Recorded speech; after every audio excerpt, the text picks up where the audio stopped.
All right, Dave. Let's see some more stuff, buddy. All right, all right. Well, I'm gonna go. I'm just gonna throw a little random one here. Only just because this is my most recent autograph, Oh, as you okay. know, and this is the one I got last week, Oh, yeah, you posted that. right? Yeah, yeah. Yeah, this I posted to Life Has Surface Noise. This is Whipped Cream and Other Delights, 1966 album by Herb Alpert. I mean, Herb is 88 years old. He signed this last Monday in St. Albert, just up the street here, about 40 minutes. Um, yeah, I mean, I had to give it as a hand in, like with his handler. Herb, he waved at me and said hi. And the handler said, "Hey, listen, man, like we had a case of COVID in our touring crew, so Oh, just to be okay. just to have precautions, like, do you mind if I hand album into Herb?" And oh yeah, absolutely. I said, I completely understand. I mean, he's 88 years old.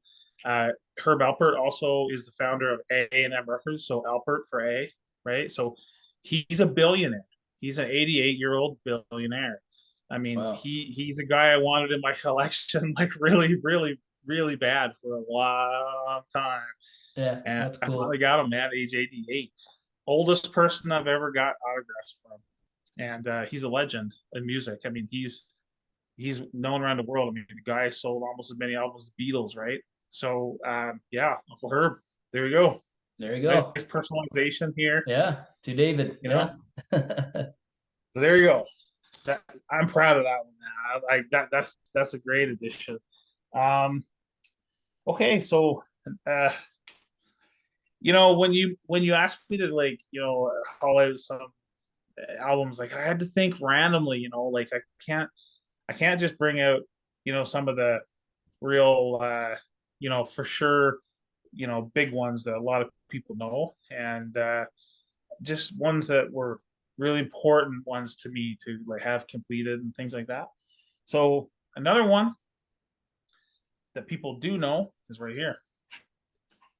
Oh, yeah, people know that. Wow.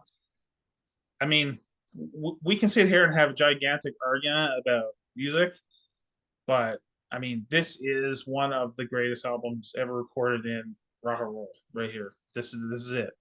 Pet Sounds by the Beach Boys, and Brian Wilson is a genius of music. He's completely masterclass, uh, true American, and he's going to go down as one of the greats. I mean, we know Bob Dylan is one of the greatest writers of all time. I mean, Brian Wilson. Some people think he's better than Bob. I don't know. He's a genius musician. Like, he literally is a genius of music. Um, to be able to be in the presence of him and have him touch this album, like, it blows my mind at the thought of that. Like, hey, if I live to be 90 and tell people that, hey, I met that guy in my life, like, I mean, this Yeah, song's but gonna set it. you have the proof right there. Yeah. That's the proof right here. Yeah. Um, the touring outfits of Brian Wilson slash Beach Boys now consists of right here we got um, Al Jardine and Brian Wilson. So these guys tour as Brian, and then you got Bruce Johnson and Mike Love. They tour as Beach Boys. So obviously we know Carl and Dennis are passed away, but this is the most complete version that you could get with living, playing core, real members of the band, minus Carl and Dennis. There are some copies out there in the world that are completed by all, but only Hmm. a select three or four, maybe max. And but if you can get the four, um, Brian basically doesn't sign anymore. So I was lucky to get him, and I actually got him one-on-one. If you can even remotely even believe that, like, I actually got every member to myself, like, in a conversation, and met them. So this was just like winning a lottery. Like, I mean, Yeah. this is probably, I don't know, like, this is the mono version of the 50th anniversary, so it's a really nice pressing, reissue, obviously, but value probably 1,000 USD. I mean, it'd be realistic if Brian was to pass, uh, it'll double in value in Yeah. 1 second, right? Yeah. Like, Yeah. but You're probably like me. They're more valuable than you can put a number on. Yeah, yeah. It's just something that Yeah. this is just like a thing I'm going to keep forever. And it's by literal master class of musicians. Like these guys are extreme professionals in what they do. Uh, what can I say? That that's a great album. The RAC, RACC, Royal Autograph Collectors Club, kind of has a little subgroup of guys in there who have this album signed. So when I got it signed and I posted it, I got a lot of messages of congratulations and welcome to the club. And like some people might think it like it's hard to pull that off, but some people might think it was easy. Like I said, I got these guys one on one each, and for me, like I actually got I probably completed that album. It took me a combination of maybe 1 hour of time. Yep. Well, it's just timing of it, right? And It then is. making the time, right? I remember when I got my Alex Lifeson signature at that event that I went to in Toronto for the park that they opened. It was a rainy kind of day. I remember it was a Saturday. I had the day off that day, and it was just I lived in Durham outside Toronto, and so it was a choice. I had to make a choice. Okay, and I made the choice to get in the car and go there.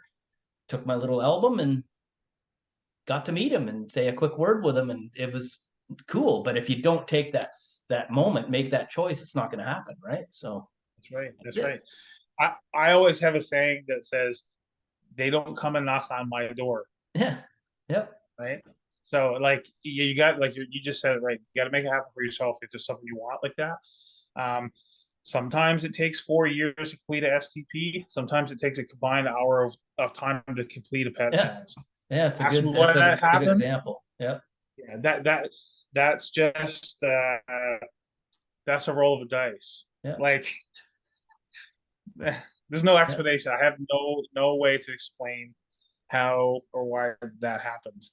Yep. Uh, on a side note, I will say that I had to go to a hotel to get Brian and Al, and I got Brian in. I got Al first, then Brian. So in my excitement, I ran into a buddy downtown, and I was like, "Oh man, like I just got this album signed," and I turned around, and this guy like brushed my shoulder, like, and I'm, whoa, whoa, whoa, whoa, and I turned around, and it was Wayne Gretzky.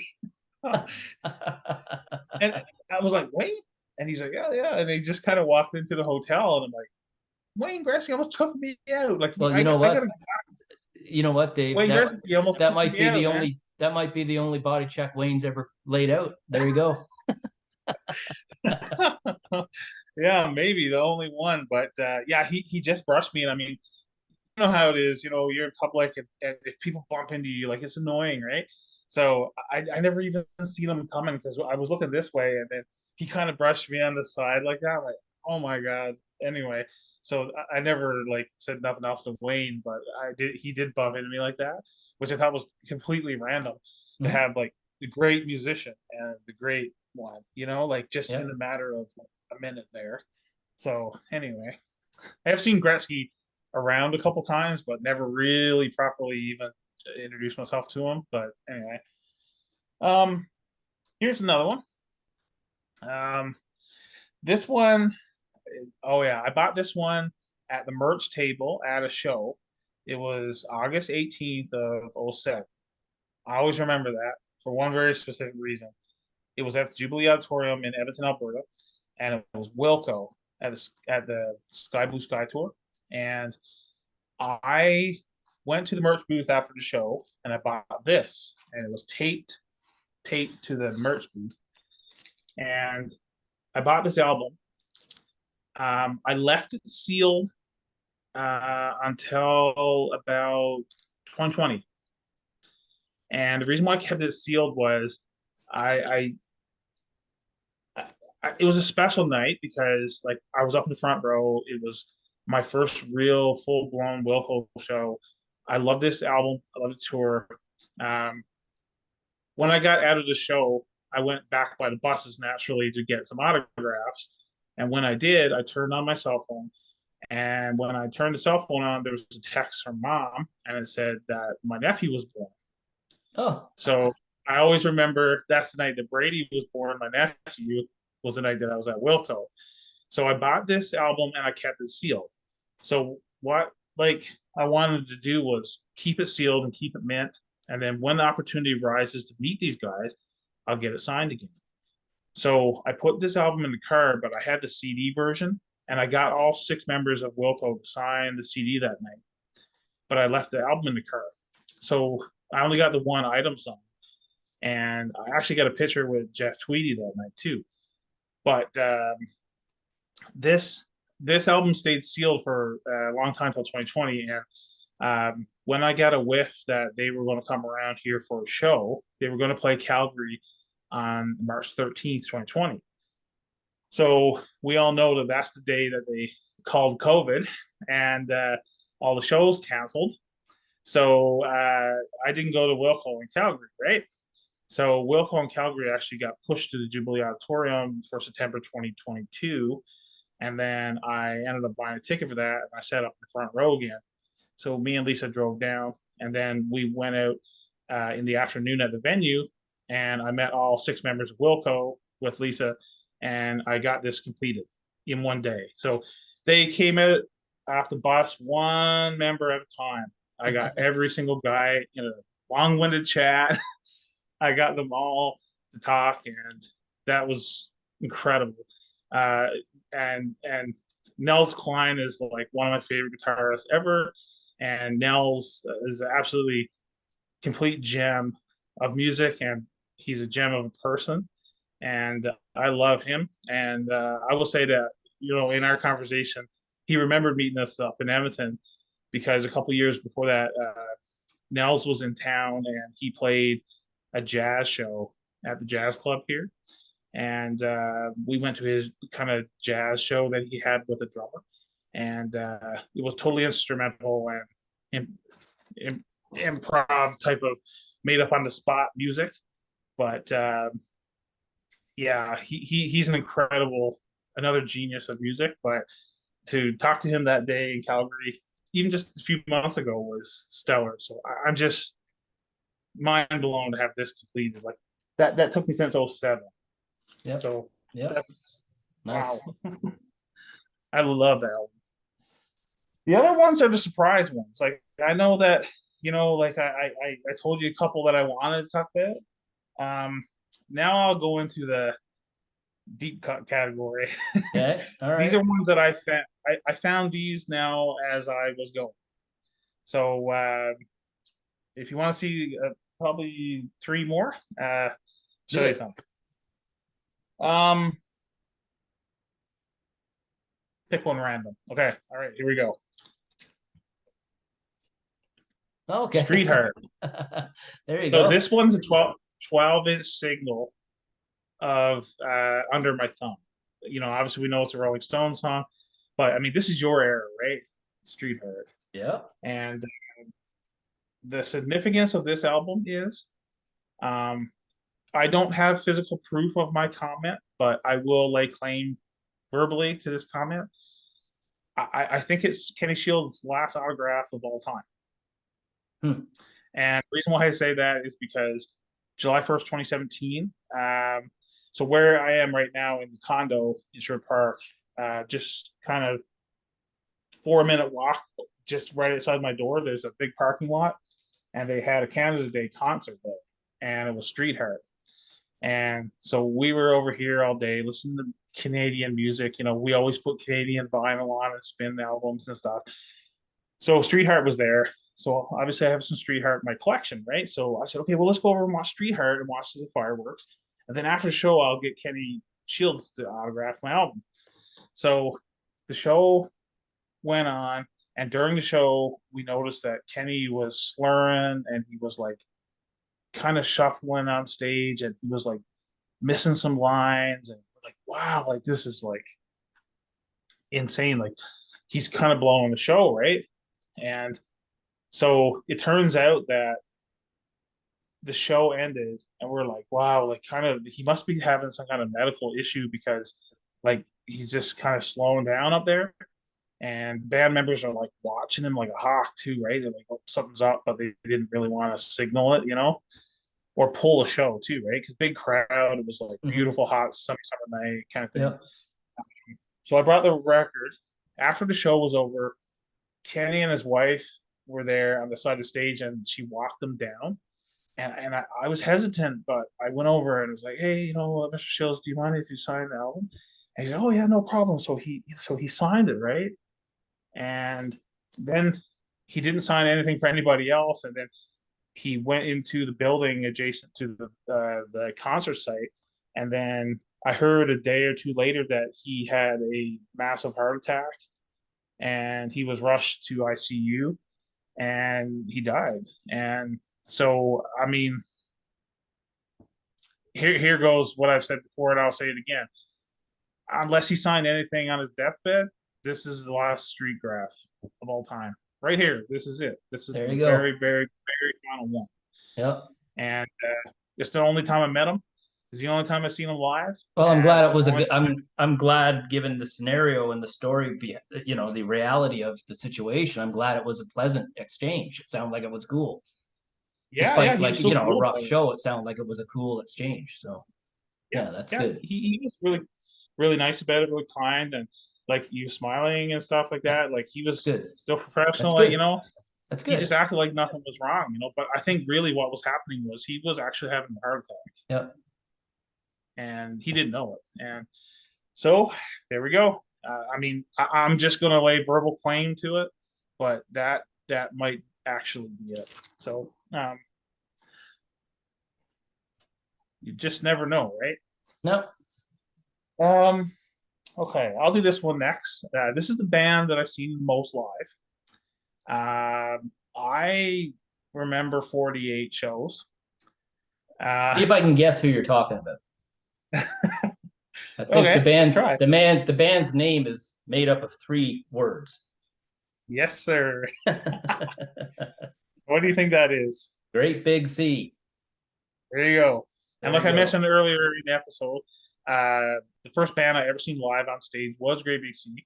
Right around like less than a year after they started, and when they had the first one album, right?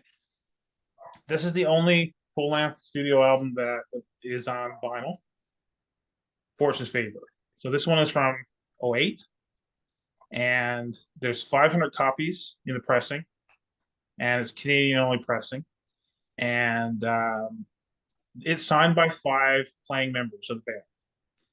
Now, what I can say about this statistically is there's 500 copies, like I just said, but I got it signed over a couple of shows. Like I got it signed. I think I got Sean to sign it first, and then at a solo show, and then Alan at a solo show or something. And then I feel like I took it to Red Deer, and I got the rest of the guys to finish it or something. I can't. It's blurry now. It's just too many shows. I got them all to finish it anyway. And what happened was I asked Alan a couple of years ago. We were talking about vinyl and stuff, and I asked him, I'm like, man, there's 500 copies of this. Like, do you know if there's any more signed ones? But he said he thinks there's 4. Oh. Huh. So I I have this. Lisa has one here. She has the other one completed, 5 guys. I have seen a picture of one online, but it's just with Bob, Sean, and Alan, the 3, like the core 3 Hmm. players, like of the band, minus Chris and the guys here. So like basically Murray. So basically, I seen one more 3, but Alan said he thinks 4. So I'm thinking that if they're not signed by the 5, me and Lisa might have the only 2 that are completely fully finished by all 5. Cool. It's funny Highly that you sought both after. have it. It's funny that both of you would have one. Eh? Yes, we both Yeah. have a copy of the song. Yeah. So uh, that is my favorite GBS album. I would say that on this tour alone, I seen 10 shows that year, and that one notable show was the Fortune's Favor show that they played a private show that we were invited to in the basement of the bar in Halifax, the famous one downtown. Oh my God, it's slipping my head here. Uh, I've only been to Halifax like one time, so I can't help you. okay. The lower deck. There you go. There you Okay, go. The lower there you go. deck. And they played a private show there. And then the next day they played a big show where they opened for Keith Urban. So we've seen them like 2 nights in a row there in Halifax. So this very, very, very, very hard to find. Super, super sought after. Desperately needs a reissue. So last but not least, this is the doozy one. And one of my projects during COVID was to catalog all of my records in Discogs. Yep. So I did it for insurance purposes slash, you know, to get a book value, obviously, of my collection, but I also want to know what I had. And Yep. I wanted my list to be mobile, right? You can have the mobile app on your phone. When we're digging through crates and digging through stores, we could look Yeah, at you our can phone double now, check. Yeah. double Yeah. check what else we have. So um, this one goes back to about 06 or so, 07 timeframe. I ordered this one online through eBay. It came from England, and it's the only pressing of the album still. And when I punched it into Discogs, I realized that this is the most expensive album I own.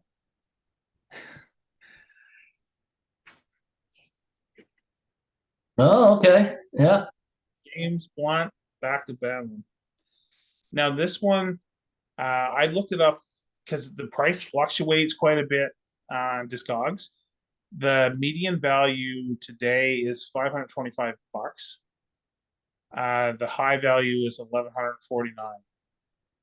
So unsigned, it's definitely extremely valuable album. It's a very famous album, but it's just one press, UK only. Um, had to be ordered straight from over there, and cost me a mint to ship it. But I love this album. I think Yeah. he's a fantastic artist. I think he's super underrated, even though Great cover too. Beautiful cover. Yeah. oh yeah, people think he's a one-hit wonder. I think that he's super underrated as a full-blown musician.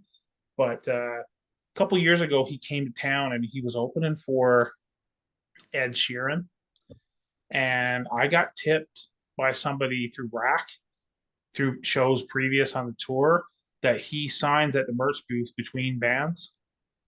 So I went over to the merch booth and bought that. I brought this with me, and he was like, "Whoa!" like man, I wish I could have bottled that moment. Like it just like his eyes just popped in his head. Right? He's like, "I don't even know if I've ever signed one.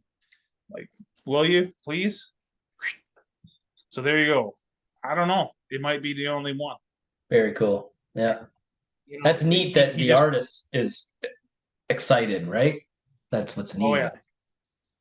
Well, that in itself is a bit of a side conversation. I will say that I always tend to try to go as early of a pressing as possible, and I try to go um, like rarity as Hmm. possible. Plus, mix with like this is a rare album, but I love the album, so it has to have a personal significance, but it also has to be like as early as so obviously first press, so early as possible, and That just makes the kind sense of to me. combination. Yeah, because it makes the person that's signing it, the artist, gives them some reason to be intrigued enough to bother. Do you know what I mean? So, and it's and it for And them, they're probably thinking, well, this is a signal that this person knows what they're like, is a real fan.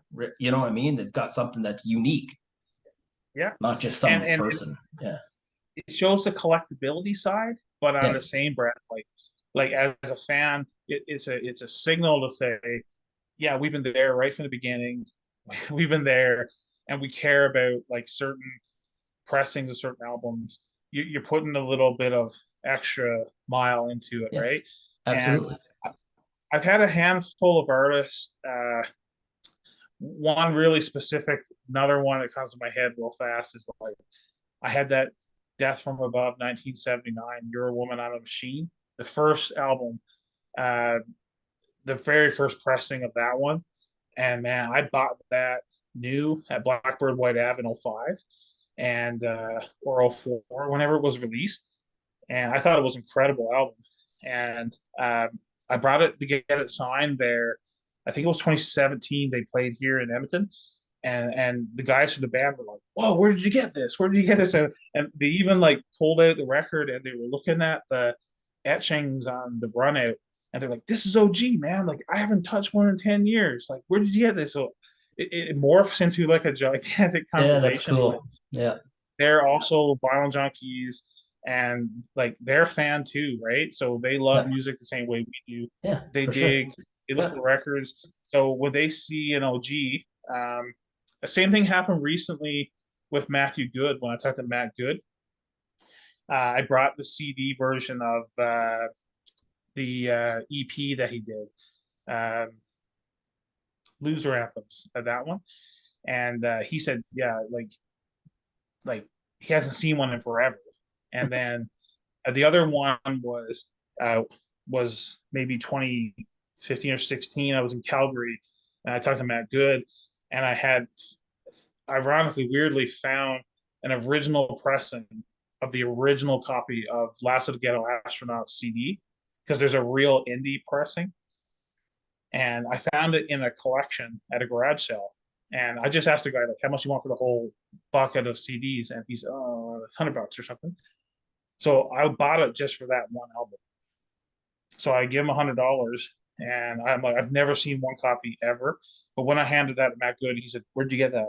Like, at a garage sale in Surfside. He's like, I haven't physically even looked at one, seen one in like 10 years, and this would have came from the band. Wow. So there's your answer, right? So the thing is like, like same with CDs too. Like if you go as OG as possible, like sometimes there's indie pressings of albums. Like the Sheepdogs. I got the Sheepdogs Learn to Burn. That like there's no barcode on there, and it's an indie pressing of the first vinyl. Is the legitimate first press. That one's fully signed by the Sheepdogs, and that's another one. And they all like, "Whoa, like where'd you get that?" Well, where'd I get it? I got it down to Broadway in Saskatoon at a record store. It was the last copy in the store. There you go. Wow. Crazy. Right. Oh, So this has it's been really really hard. fun and cool. Yeah. Yeah, it's really hard digging, knowing what you're looking for, but also combining it with, getting the right autographs on the albums, the right pressings, and that's the collector in me, right? Like that's how I collect, and that's always the methodology. So there you go. There it is in a bit of a snippet. I could talk to you for days about this Yeah, topic, we'll but talk. I'm sure we will do something like this again because it's been a blast for sure. so do you have any other questions? Any burning questions? The only other question I would add probably is I'm curious because I know you have a big collection of stuff. I know you don't know off the top of your head. How could you? But what percentage of your stuff do you think is signed? Like 30% of Um, it? Half of it, or not even close? um, Or more than that? I don't, that's what I'm wondering. Because like okay. I have a pretty good collection of albums and CDs. I literally have three things signed, two that I actually got signed. So you're in a completely different world, but I'm curious how much of it, what percentage So my number in Discogs, I have 4,912 items. albums, Yeah. items, items logged in Discogs. So Okay. 4,912. Okay. And and that's going to get bigger because I'm currently going through a collection here and cleaning a collection Hmm. I bought last week. Um I definitely have more than 2,000 CDs signed. And I would say the vinyl now is about 600. So you're more than half. You're Yeah, more I'm than more. half. You're Yeah. more than half. Yep. That's pretty good. I thought it would be lower, to be honest with you, just because of the volume that you have. But that, yeah, you're more than half signed stuff of stuff Yeah, I you mean, possess. I get random people ask questions, right? So to add something to that, there's somebody at work the other day, and they were asking me about shows I've seen, and I said, "Well, listen, like he was like, did you see this band? See that band?" I'm like, stop. Just ask me specifically which bands, and I'll think in my head if I've seen them. Because I jokingly say to people that I've seen 3,000 bands live, but I don't know if I really was to actually write it down, it might be somewhere between 2,500 and 3,000. And there's some years where I've gone to 70 shows a year.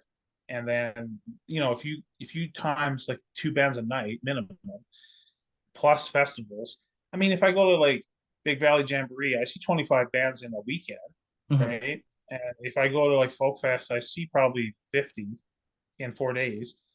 And I purposely seek out to see and or meet people that I haven't seen and or met before. Mhm. So always try new artists to see live. So I purposely go to way to do that. And I usually bring like one, maybe two albums a show. So yeah, like so you just loosely said, okay, over half your collection signed, but it probably could have been higher. Like, I mean, if I would have Probably is pushed higher. for, like, I could have got more. Yeah. But sometimes I go to shows and I don't get anything signed. Whereas sometimes I just go to shows and I bring like three or four things or two Yeah. things or, you know, always one. But people always say, like, why do you get them? I bring albums to every Yeah. show. Yeah. Yeah, Well, you said it before. They don't just knock on your door and say, "Hey, here's this." right. You know. So there you go. So And it's so the so spirit. yeah, It's the interaction experience that really matters, right? That's what matters. That's yeah, it. yeah, it does. Yeah, and then I think back over time where you have artists that you've repetitively met, different tours and different times, and like a guy like Brian Adams, like I've talked to him like four times, and guys in Rack, oh, like they just they go crazy, like they can never ever get near him, like over in Europe and different places, they're like, how's that humanly possible? Like, you talk to that guy, like I don't know, in Edmonton he's easy, like he's really friendly here, like I don't Mhm. know. So it's weird. Like if you go to Italy, like everyone runs into Eddie Vedder, but he's impossible here. Like he's super hard. But then so I don't know, some guys have different affinities for different cities and different places that they kind of loosen up and Yeah, things. for So, sure. Yeah, that makes you know, sense. They're only human too, right? I mean, if right, right. they're, So yeah, I think if they're, yeah, if they're in a massive tour and they're, I don't know, I'm sure the timing's everything. You know, when you yeah, catch them on the right tour, or whether they've had, you know, four shows in 7 nights versus if they haven't played for a while and this is their second show back and they're excited again. All these things matter. It all adds yeah. up. Oh yeah. Like I just named Brian Adams, but Gene Simmons is another guy, right? Like the first gigs that Kiss ever did outside of New York City was here in Edmonton and Lethbridge and Calgary and different cities. And so when Gene comes here, he never forgets that. He never ever ever forgets to support. So I've found Gene Simmons to be quite personable here. And guys like Brian Adams, they played the first gig outside of Vancouver in Edmonton, There you go. Yeah, right? that's what I mean, So though. Timing, the timing of it all, right? yeah. So hey, it just boils down, yeah, timing and energy put in Yep, equals something in return sometimes. I I mean, I've agree. had opportunities where I've had no, I've had rejections, I've had no's, but you just gotta take the good with the bad and move Mhm. on and try again. Yep. Try next door, right? All right, So man. I'm gonna let you go and get out there and enjoy the rest of that nice weather. yes, Thanks for doing this. We're gonna edit it up, try to fix it up oh to condense, tighten our conversation up. But I think it's gone great. I've had a blast. I hope you have. yeah, I sure am, man. I appreciate it, and it's really good to be part of the series. I will say that. Uh, I've enjoyed all the videos so far, and I love the one you did about your uncle's collection, Yep. and love the one that you did about your favorite albums, and the isolated one with Foo Fighters and the Van Halen series and stuff. Like, I mean, like your music, right? And you definitely can talk to it, and hey, we're on the same team here, right? So Oh yeah, that's for what's sure. fun about Lots of you know smiles we today. all have different ways we all got different ways to collect, and we all got different ways to listen, Yeah, and that's what it's all about, right? absolutely. Take care. Okay. Thanks a Okay, lot. thanks, See you man. later. Cheers. Okay. See Okay, you. thanks for Bye. on.